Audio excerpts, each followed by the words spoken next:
right, here we go. This is the very first episode of Outside the Zeitgeist with your host. I am Charles, I'm Greg. and I don't like you. I just don't trust you. You know what? I don't like that you don't trust people. That's untrustworthy. There we go. To the first episode. Cheers. So, Delicious. and cheap. So for the very first episode, all we're going to talk about is who we are and possibly why we don't like you. You want to start, Greg, or do you want me to start? Why don't you start, and then I'll jump on that. Well, I'm a person who's always been kind of a loner. I'm a nihilist. I'm a misanthrope. Not much to say beyond that. I've always, as you probably read from the description of the podcast, we are two people that never really found a home in what regular society has been. And why is there tape on this? That's a shame. That's a shame. But, yeah. I used to teach. I was in the Navy.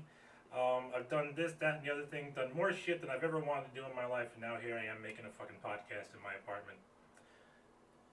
To you, Greg. Well, I can't say that I don't necessarily like you. I probably just don't trust you, and that might make you believe I don't like you.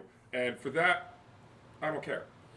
But, I find that people in general are just, they don't usually represent what they actually want in life.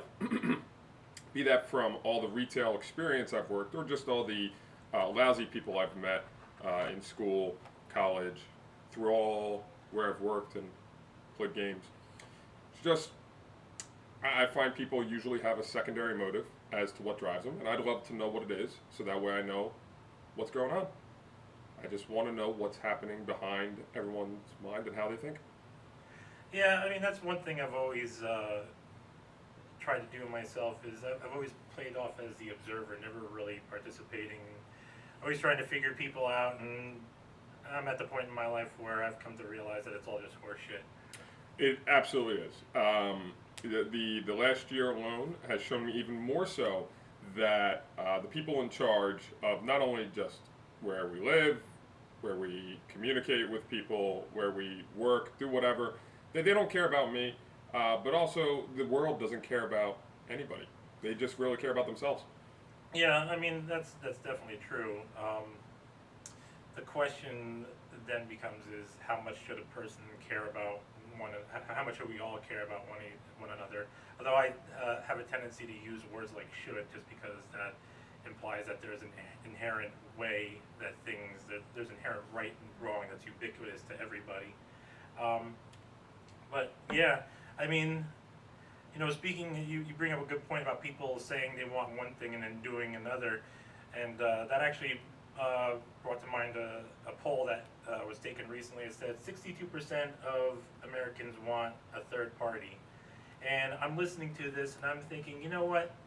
That's complete and utter horseshit. I just don't believe that. I really don't believe something like that. That it's either that 60. I don't believe the number 62%. I would say.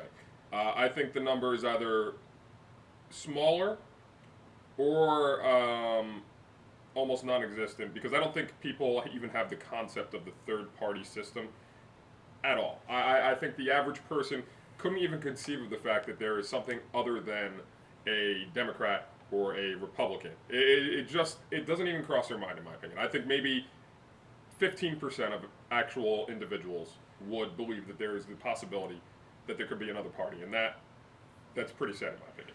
Well, I take it from a different angle. My perspective is that the majority of that 62% actually does want a third party, but they're full of shit in actually wanting a third party in and of itself. They want to feel okay with voting for a third party. You saw in his last election, you had many different people on the ballot from all different parties, and sure, they may not have been ubiquitous in the States, but 150 million people voted between Joe Biden and Donald Trump. So here we are, we're in a situation where everybody's losing their jobs, their homes, they've lost their homes, and they're living paycheck to paycheck, and life just sucks for everybody. And everybody, the ubiquitous thing is that oh, the Democrats and the Republicans are all against us, this, that, and the other thing. Well, what did 150 million people do? They went up into the polls and said, you know what? I'll have more of the same, please. Is very interesting because when I was looking at the election earlier this year, even last year, I would say, as we were getting into the beginnings of what was the election cycle, in the beginning of 2019, I was just looking at it. I'm like, right now, I see a very popular movement that says we want Donald Trump to stay in power, to have another 4 years, and a lot of pockets of people just saying, well, I don't like Trump, and I can't make a decision about why I want to vote for any of the other individuals, with the exception of perhaps maybe Sanders. He was the only person I saw had any support that seemed to be just wanting to actually vote for him. The rest of the candidates, in my mind, they either were people I never knew, never heard about, or just seemed disingenuous. Multiple times I saw a lot of the candidates just double speaking and talking out of both sides of their mouths just to appease someone. Whereas with Trump, he talked to his entire base and he knew what to say all the time to get them. I mean, he's a very media centric character. Yeah, I mean, you talk about Trump and how he talks to his base and everything. Um, people rail on Trump for that, and yet I just listened to Joe Biden talk about, oh, Putin's a killer, and he sounded just like Donald Trump. Didn't seem any difference to me. Most politicians sound exactly the same to me. Well, not even that. I'm just talking about not even the inability to, form the coherent sentences and all that stuff. Well, Biden's been having problems with that since he came back into the public a year and a half ago when they decided, oh yeah, this is the guy we want to put in charge. And it was very obvious to me that he was the one that the actual party wanted to see in power, because there was no way they were letting any of the other candidates into power. They didn't let Sanders try and win last time. They completely cheated him out of the election the last time. Well, Sanders quickly became a sheep herder. Of course. That's mostly what, and it's a possibility that his whole purpose was to be a sheep herder from the get-go, because here you have somebody who's an independent and he's running for the Democratic Party, he's campaigning for the Democratic Party, and it's pretty much what you see from people like, Tucker Carlson. Tucker Carlson, who's allowed to make the points, it's just more sheep herding. Yeah. It was, I don't know. I don't know if that was necessarily the plan to begin with. All I know is that as soon as Sanders had no shot at doing anything, instead of just continuing to be his own independent little individual within the Democratic Party, but not actually saying he's part of the Democratic Party, he immediately fell in line, and the entire base around him collapsed. And either they decided to just vote Democrat, because that seems to be the thing to do. And if you're of a certain party, you just vote for that party for reasons that I can't explain. Or they actually inverted on themselves and voted for Trump. Well, I mean, that's the thing. You have the vote blue no matter who, vote red until you're dead. The boot's never going to come off your neck. I mean, like I said, in this election, I can't say that America is a tyranny of minority anymore. It's obviously a tyranny of the majority, because all these people came out and said, we want more of the same. They want the boots to stay on their neck. I mean, the Constitution, what is the requirements? You have to be 35 and an American-born citizen, that's it. You're telling me 150 million people didn't know somebody personally that they could have voted for, wrote their name down, that they would have thought might have been a better pick than these two assholes? Once again, that goes back to my point where, and I find this is very true in a lot of different systems, whether it be the government, retail, whatever it is, whatever system itself is, the general individual is not at all aware of what they can or cannot do within that system. We've brainwashed people into believing there's certain ways things should be done, and the fact that they have other opportunities. Just look at taxes, for example, okay? There are so many tax laws that you can take advantage of, even if you have a very moderate amount of wealth.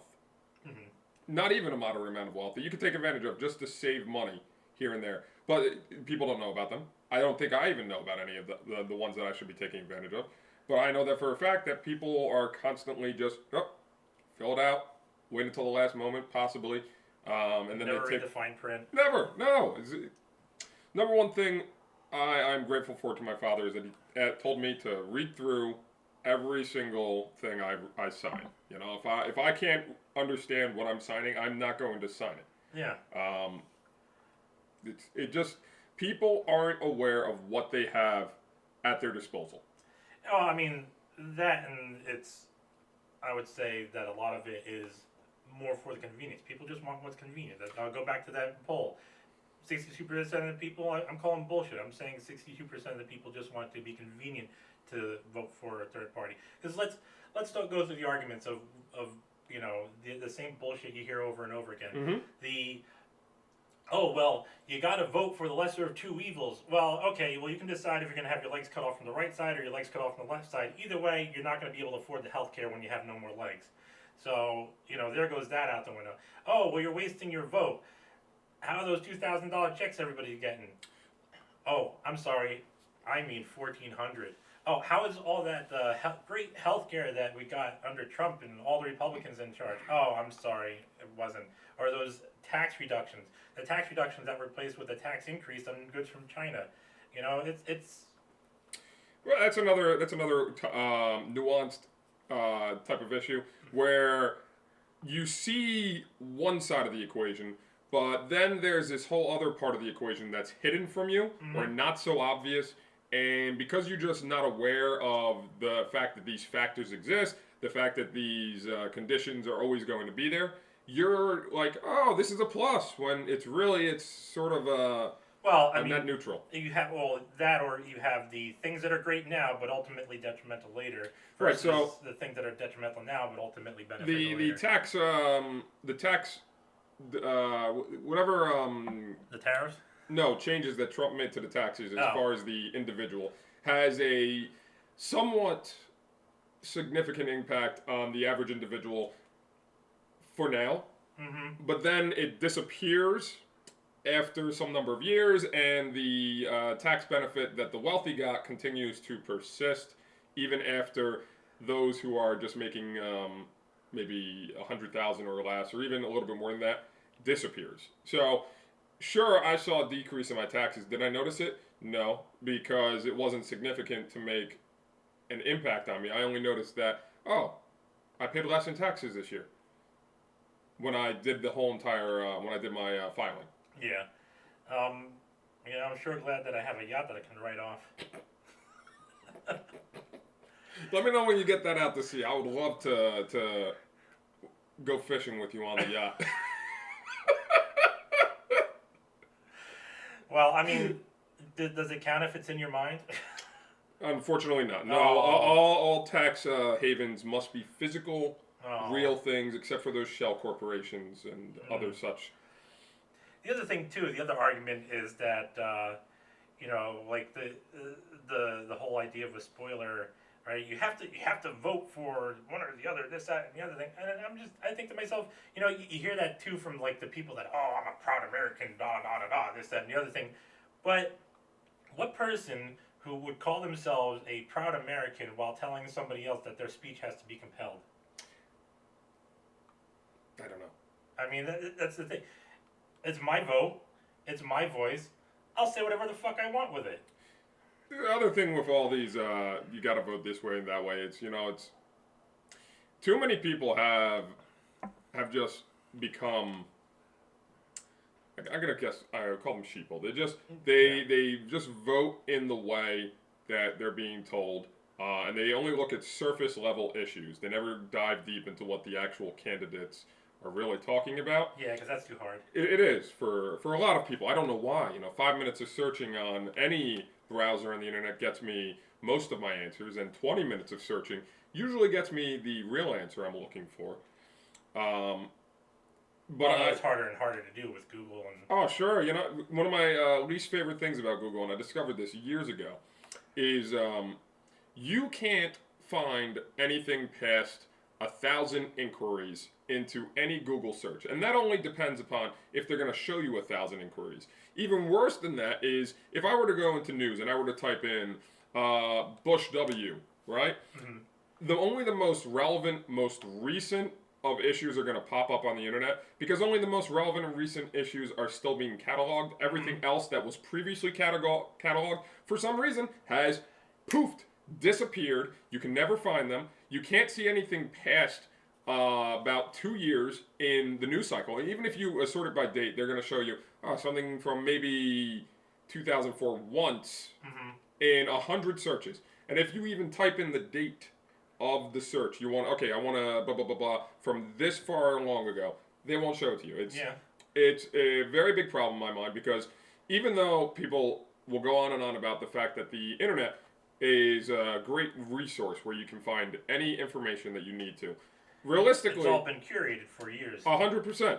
And more importantly, is a lot of text that is in written form was never uploaded to the internet. Mm-hmm. Okay, and the internet itself only started about in the last 40 years, and it only became really relevant in the last 20 to 25 years. Yeah, since the mid '90s. Yeah, that was when the big boom where everyone started having CompuServe and AOL. Sure. So we started getting access. More people, the average person had a little bit more money in their pocket, one way or another, and they were able to get access to this wonderful resource of connecting to everybody.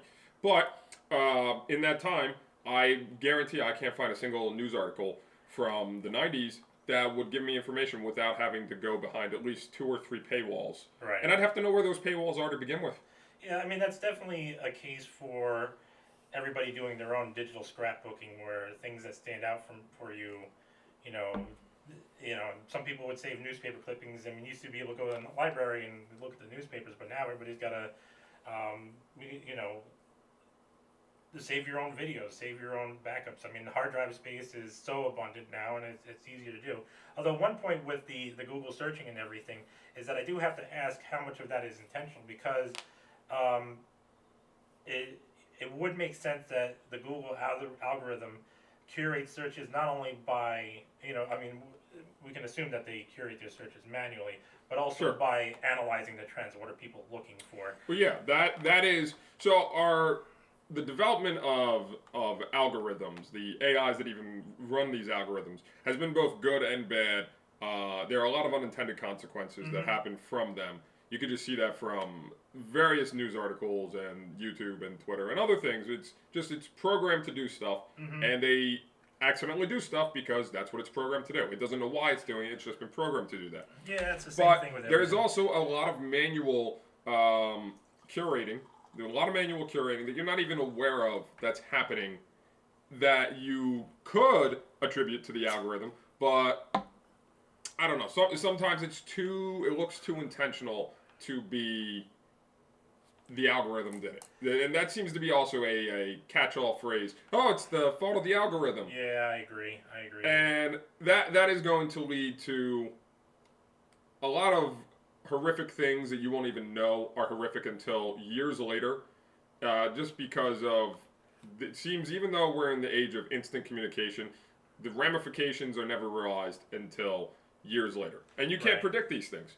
Yeah, you can't. I mean, that's the thing with anything really is, like, the obvious one is nuclear power. Sure. It's got a lot of good things with it and a lot of bad things with it, and that's just really how it is with anything. I mean, it's the same thing with any technology, any thought, any idea, and so forth.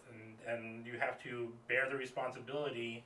I mean, if you want to maximize your ability to navigate, it would make sense to bear the responsibility of maintaining the fact that everything has a positive and negative effect. I think people choose to ignore the positive and negative effects with a great number of things. They just choose to focus either on the negative or on the positive. Yeah, I mean, people tend to be pretty binary in that regard. Don't mind what I'm doing. I'm punching something up. No worries, no worries. So, I don't know. I just see we're going in a downward spiral right now. Or at least the world in general seems to be in a downward spiral as far as anything. Yeah, and that's why I've been a misanthrope for 30 years. The first time I remember, well, I don't know if it was the first time, but when I was a kid and I saw Reagan speak and everybody was there, and I'm like, that was the stupidest shit I've ever heard. But people were applauding for him. Charismatic people get applause. Yeah, they do, and they get other things, and that's really that's really the other thing too is we we elect politicians, and this brings up another question, but we elect politicians based on their popularity. It doesn't necessarily denote their ability or, you know, anything else about them. It's just that they're popular. Well, what is popular? What does somebody being popular really mean? You know, you have to, and that's where you have to look at what society, the values of society are as a whole. So a problem with politicians that's always bothered me, and it bothers me even more so after this election, is why are we, in general, just not paying attention? I mean, I'm paying attention to part of it, but I still couldn't even find all the information if I wanted to. And I don't even know if I have the drive to want to find the information. Mm-hmm. But why does the media only cover certain levels of politicians? I almost never hear about the lowest of low in politicians, be it from a mayor or a city council person. You never hear about anything dealing with these guys unless there is something that they've done that runs afoul of the opposite party, or it's a scandal, or someone in power who's even much higher up Well, I thinks mean, it's problematic. yeah, and that I say my initial response to that is we have to look at, well, what funds the news? Well, clicks funds the news. Sure. It's that whole thing of people are more likely to engage with things that they're upset with rather than things that they are, or that makes them upset in some way or another, rather than something that makes them feel placated or whatever, right? And that's why you have all these grifters like Donald Trump and, you know, Cenk Uygur and all them stuff. Go saying, "Oh, the bad guys are over there. Give me money." You know, it's the same thing over and over again, and that's what we have as society. It's the same fucking line over and over again. It's being sold to people with success every time. Mm. And I realistically, mean, I agree with that. realistically too, it's that, you know, some people say it's 80-20 rule. Some people say 90-10 rule. It's just in any given group of people, all you need is a small percentage of people to keep the rest in line. So that's how you have this whole hierarchical situation where you got a small group of really rich people saying who are like a 10% or 20% of another group of people who get them to stay in line, and then that larger group is the 10 or 20% for another group of people getting those people to stay in line, and it just boils down to the rest of society. I think that just goes to show that a lot of people in general just do not have the willpower to assert their own ideas. They're more willing to just go along with something so long as it doesn't impact them individually. If it doesn't impact their lives in any way, they're like, oh, I'm just going to live my life and I'm just going to go on, and I'm at my job today, and tomorrow I get off, and the next day I get off because the job told me those are the 2 days that I get off, and it just so happens that it usually coincides with Saturday and Sunday. To me, those seem like they're socially constructed from one way or another, due to the way that we've developed our society. And Well, I mean, may or may not be just explicitly how we develop our society, but rather the nature of the human being. Because a lot of people are afraid of being alone. So that's why you have things like religion that go out and recruit people. That's why, you know, that's a factor in people saying, oh, you've got to vote with the group. And, you know, like I said, 150 million people chose groupthink, you know. But if you go back 100 years, we did not have, even in the 20s, we did not have this whole work Monday, Tuesday, Wednesday, Thursday, Friday, and get Saturday, Sunday off. Okay, I'm almost certain that didn't exist because the rise of the retail culture, the work culture, the way it exists today, Right. wasn't even there at that time. It was probably a smaller disparity, but just as large of a difference between those who had and those who didn't. Right.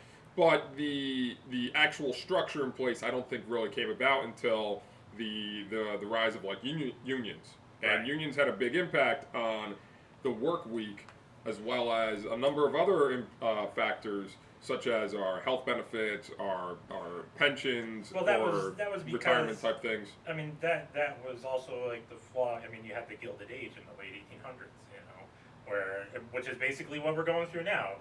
The rich have everything, and they're just making everybody else suffer because that's what we as humans do. We like to make people suffer. We're all barbarians. Let's admit it. Part of the steps is acceptance. We are all horrible creatures. Let's get that out of the way now. Absolutely. But and that's I can't find it on. I didn't load it on here. I was going to show you because you do art, right? And Absolutely. You do a lot of political art, and I made a political art piece myself, and I called it Diversity in 2021, which I didn't put on here, so I can't show it. But Well, you're gonna have to show it to me because I want to compare it to my technocracy one. but well, what I'll do is I'll send it on the social medias, and then everybody can see it then. Okay. And I'll title it Diversity in 2021, and you can have your reaction there. Okay. too. Okay. But yeah, it's I forgot where I was going, but Well, we were talking about the Gilded Age and all oh that. yeah. So but and that's what it is, right? It's again like the whole thing of being part of the group and then having a small part of the group control the larger part of the group, and Well, that is a system that will never disappear in my mind. There will always be a smaller amount of people that control a larger amount of people through one means or another. It could be collectively we've decided that you're the person who needs to make the decisions. It could be that we've just ultimately found that one person tends to make more decisions for one reason or another that impacts the larger amount of society, which is also, even if people don't realize it, they have that amount of power controls everybody else. well, I mean, let's not forget we've been breeding ourselves for that to that extent for hundreds of years. Sure. You know, I can punch up that old George Carlin line. Do you believe in God? No. You know. But I mean, in any system, be it an economic system, a cultural system, any form of government, there's always going to be someone who's making decisions, and the rest of the people that are being affected by those decisions for however we decide upon it. Okay, even if you had a society where everyone was, say, equivalent, equal, getting an equal share of everything, there would ultimately be somebody who was managing the entire thing, because it usually functions better that a smaller amount of people in control is better than a larger amount of people trying to make a decision, because it'll take a longer time to come to any decision when you have too many people in charge.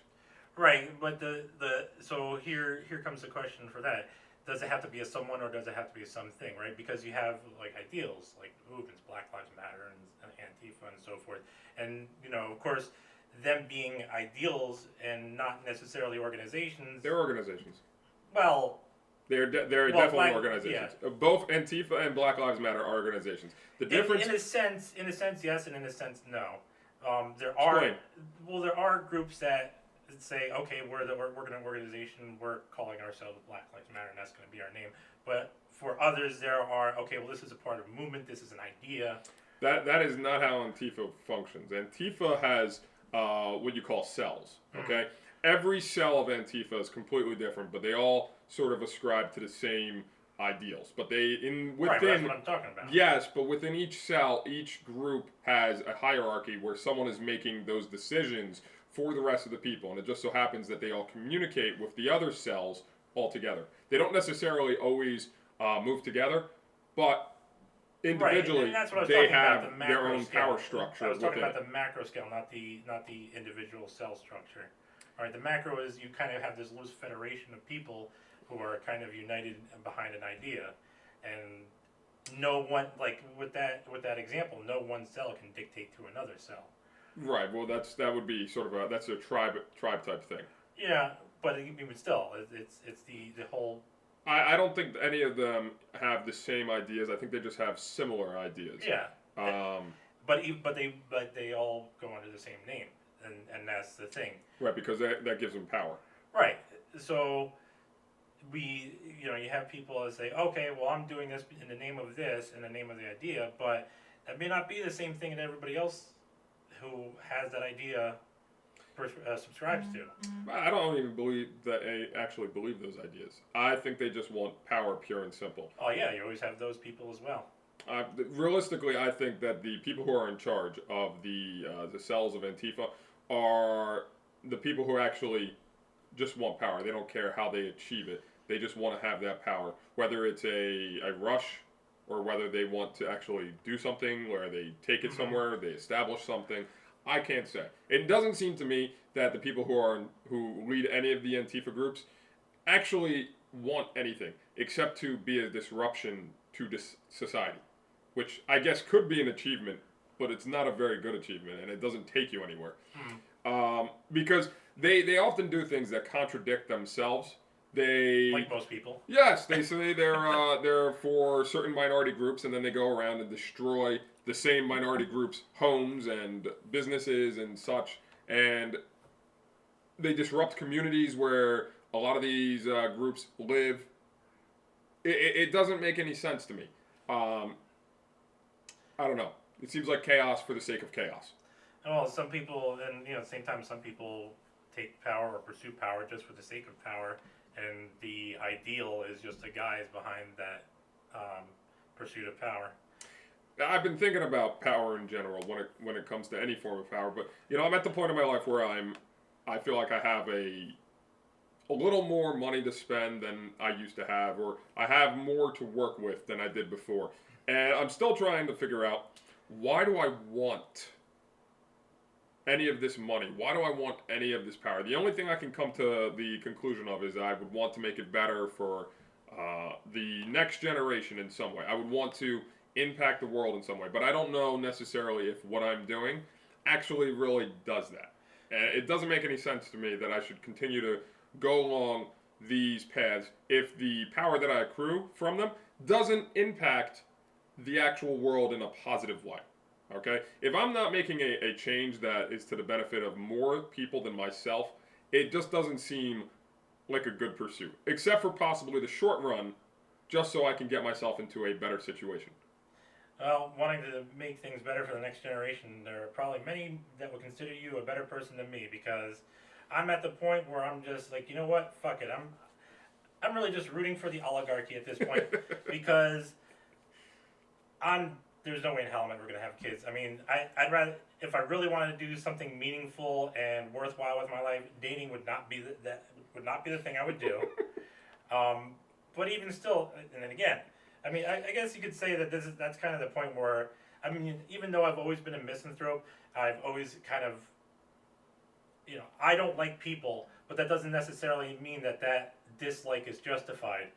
And after seeing the results of the last election, that was pretty much the point. I was like, okay, nope, I'm sticking with this, and there is no hope for humanity. And see, I can't give up that easily. I think there well, easy as a perspective. That's a term of well, that may have taken you a long time to come to that kind of decision. I don't know. Yeah, 30-some years. Sure, but I anytime I see myself trying to give up on something, I'm like, really? You're just gonna stop after this? You're not gonna try again? Try and get a little bit further than you did the last time? Well, it doesn't. To me, it seems like if I've given up, that means that there's someone that's gotten better than me, and I always want to be. I want to be better than the person ahead of me. I want to be better than my previous self, to be honest. But that brings the question: is giving up really giving up, or is it finding something more worthwhile to do? I mean, for me, my perspective is well, I'm just seeing it as the human race is doomed at this point, and the reason why I'm rooting for the oligarchy at this point is not because I think they'll make it better. It's just because they've been become such blithering idiots that I think the human race will end faster, and I just want to enjoy the show on my way out. I think we've already gotten to that point because I'll tell you, the last 4+ years have not been more entertaining than they've ever been in my life. I've never been more entertained by the hypocrisy, the doublespeak, the backstabbing taking place within all factions of governments, the world at large. It is just... Oh, not even that, just interpersonal life in general. Absolutely. Everything has to be a story, and we're gonna make it goddamn exciting, no matter what. Yeah. That seems to be what the news tells me. If there is some sort of riot over there, some sort of fire over there we got to deal with, I will just call it a peaceful protest, by the way. Very entertaining. The news has never been more exciting until Biden took office. And then it became more exciting. I mean, realistically, the past, ever since 2008, it's just been this, I don't know. I don't know what you'd even call it. It's just watching everybody just eat themselves, and part of that is the natural result of everybody losing everything and not having anything left to lose. I mean, fucking look at me. I got everything left. I got nothing left to lose, but you don't see me going around attacking everybody, this, that, and the other thing. Well, now I'm just going to make fun of everybody just because, why the fuck not? Well, I think we know why people are going around attacking everything. They've just been fear-mongering so much, and they believe all the fear porn that is being shoveled into their minds by everybody. If it isn't Dr. Fauci that's talking about it, it's the next rising star in the political world that's saying something. Alexandria Ocasio-Cortez. Yeah. Her and the three others that are in her little squad of BS. All horseshit. Then there's all these wonderful clips I've been hearing across the world from the World Economic Forum. There we go. Yeah, see, that's the thing. You really got to hand it to the oligarchy anymore, because the one smart thing they've done is they realize they don't have to hide it anymore. Absolutely not. They can come out and say, we're going to fuck people this way and that way, and we're going to say it all out in public, and we're going to leave this all information out there, and nobody's going to do anything. It's like the couple years back, yes. A couple years back, they released the video that says, you're going to own nothing in 2030, and you'll be happy. You'll own nothing, you'll have no privacy, and you'll be happy. It's the Great Reset. They're talking about it. They've mentioned it themselves. So it's going to be a great reset. Yeah. We're going to build back better. This entire phrase has been repeated by multiple organizations across multiple countries. And is it any wonder that people are questioning the narrative that's trying to be put into your mind? Just earlier today, I was listening to one of my streams that I listen to, one of the podcasts I listen to, and they're talking about, they have a clip that goes on, and it just goes on and on and on, and you think to yourself, are these people idiots? Are you seriously believing what they're talking about in this? When Donald Trump got elected, I wanted to send him a football for Christmas.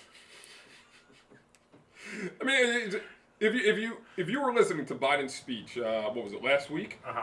And he goes on and says, soon we will have guidelines for what you can and can't do after you get vaccinated. Yeah. And then vaccinated. Yes. Then I'm reading the fact that the AstraZeneca vaccine is completely banned in like 8 different European countries because it apparently is causing blood clotting.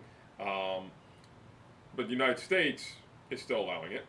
Then I hear people talking about, well, the FDA has approved the vaccines in the United States for emergency usage, but they haven't actually approved it for real usage, and they can only approve it for emergency usage if there's no other valid forms to combat the virus, except if you go to Africa, if you go to India, if you go to some of these third world countries or areas where they have less than first world commodities, utilities, or whatever. Apparently, they're doing really well against the vaccine. And why is that? Well, they're going outside. They're getting all their vitamin D. They're taking exercise. There's another good thing that have you heard of Luke Rudkowski?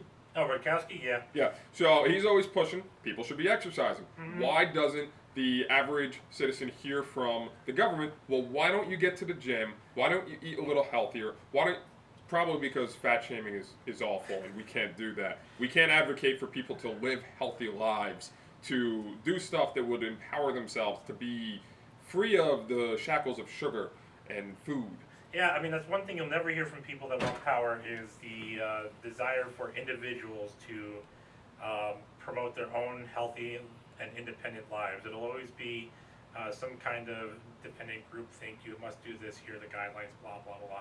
It's self-affirmation crap, But, and, the one thing with all these lockdowns and everything,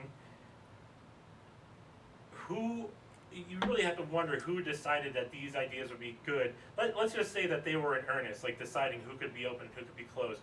What scientist in their right fucking mind would say, you know what, it's a really good idea that instead of people going to spots where only a couple people get together, that they all group together in one large place to prevent the spread of a virus? I mean, that makes no sense. I tried talking to my brother about this. I was telling him, if you look at all the statistics, and I pulled up 6 or 7 different graphs that I emailed to him of states and countries of when they mandated masks. Okay, and before I go any further, CDC recently came out with a report that shows that masks don't do anything. There was a minimal difference before and after mask mandates. I mean, at close to a maybe 1% difference between total deaths that occurred before and after. And in the actual article, it says when they show this information, very minimal difference. And then later on, they says a very effective difference between having the mask. It's complete bullshit. It's bullshit. So you're looking at these graphs, right? And New York mandated masks sometime around the fall of all of the cases in the early half of last year when we first had the coronavirus hit the United States. So it went really sharply up, and then it had a gradual downwards trend because that is the typical cycle for a flu-like virus of which the COVID is. A respiratory virus. Right. And so, right around the downward trend, New York mandated masks. Did the trend go sharply down in infections or deaths? No. It continued to go down at the same pace. Idaho or Iowa, I think one of them mandated masks right around where there was an upward trend, because probably was Iowa, because they were in the middle of the United States and they have a slightly different climate than us. So when they were starting to get hit by it because they were much further inwards and it took a little bit longer to travel there, they mandated masks. Did it change the rate at which infections rose? No, it did not. It didn't make it go down. It just kept on going up at a gradual pace. And then a couple weeks later, it started going downwards. Why? Because that was the cycle for which people getting infected and getting immunity to it by having antibodies. But and this goes back to again that need for people to groupthink and have validation. If you try to talk to people and question them, you know why I typically don't lose any arguments is because I never make any points. All I do is I ask questions and I let people lose the argument on their own. I'm just like, hey man, it's a solo game. I'm just playing the AI. But people, they're afraid to go. Some people, not all people, but some people are just afraid to go against the narrative because they'll feel that it isolates them somehow.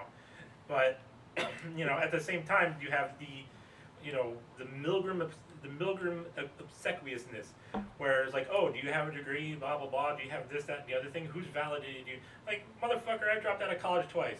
I don't give a shit. Oh, well, then why should I listen to you? I'm like, okay, motherfucker, here's a test you can do on your own, because this is stuff you learned in high school. You can put on a mask, take sunglasses or reading glasses, whatever the fuck kind of glasses, put it in front of the mask, and just breathe deeply, because you need that moisture, right? You need the temperature difference.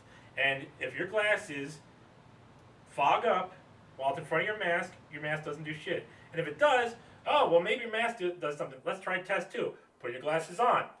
Again, breathe deeply. If your glasses fog up, which they undoubtedly will at that point, the mask doesn't do shit. This is thing that I don't think people have actually thought through. They're literally ignoring basic science when it comes to the masks. Okay, I was watching this video. Yeah, and you have to trust the science. Oh yeah, trust the science. You have to trust the science, worship the science, and one day the science will give birth or will present a child born into a virgin woman that will eventually grow up and die for all of our sciencey sins. By the way, Charles, did you know that you can question science? In fact, did you know that all of science is constantly questioned at all times, so that way we can form better science? Number one rule of science is that it isn't science if you can't replicate it yourself. Boom. And the thing I can't explain, except for the fact that people just want to have an idea that they can believe in, that they can learn, is the fact that we've put everybody into, as you were alluding to before, we've shoved everyone into one spot. Okay? If we shove suddenly 200, 300, 400% more people into these little tiny, into these big box stores, because those are the only things that are open, because apparently they're the only people that are allowed to make money during the pandemic. If you're a small store, I pray for you that you have somehow survived this pandemic because Oh, it I've has seen been some- it has been rough. I've seen some ingenious stuff because you know how Hollywood can still operate and Sure. So there's one barber put cameras up in her barber shop so that you can get filmed getting a haircut, and so it's an entire Yes. experience. So using that loophole, she stayed open. Was that the one that caught Nancy Pelosi? No, this was Oh. another one. This was that was her whole business model. Get yourself filmed getting a haircut because filming is the only. If you're filming, you're allowed to be open. In So, if anything, this whole entire year's worth of bullshit has proved to me that the human race is very resilient and is very creative at finding ways to survive. Because what did we do when we couldn't have people in our restaurants? Well, we opened up tinier restaurants outside with roofs or canvas on top to make tents, so that way we could once again have people inside buildings eating food. Were they the same size of buildings? No, they were tinier, smaller, and I would argue that they were probably much worse for circulation in general because they were a smaller enclosed space. Yeah. So, bravo to the government for getting people to be in tinier spaces. If they're in tinier enclosed space, that actually is better because it's like the whole thing with the like the comparison of the mom and pop store versus the superstore. If you have a bunch of people all in one area, that's more people that can be affected at the same time. Whereas if you have people in smaller groups, and then it takes time to travel from one point to another, well, that's smaller rate of spread, and then somebody has time to tell between these 2 points, oh, wait, I'm not feeling well, because it's not necessarily going to the same place on the same, to different places on the same day. It's like, oh, I don't feel well. I guess maybe I should tell people I was with yesterday and so forth. Is that why parents years ago would, and still do, I think, have all their children gather around the one child that has chicken pox so they can get all infected at once? They still have those as chicken pox parties. And that actually brings up another thing we can talk about is, the ethics of disease and vaccines and whatnot. But how long have we been going on for? Oh, I don't know, man. We've Let's been find going on out. for quite some time. We've been going on for 46 minutes. I think That's probably good. Why don't we end it? Yeah. Well, we'll save some of this good conversation for the next. I think we have our topic for the next discussion or the next podcast. And, Absolutely. All right, we can. I guess we need an outro line. We do. I got one. Go back to sleep, fuckers.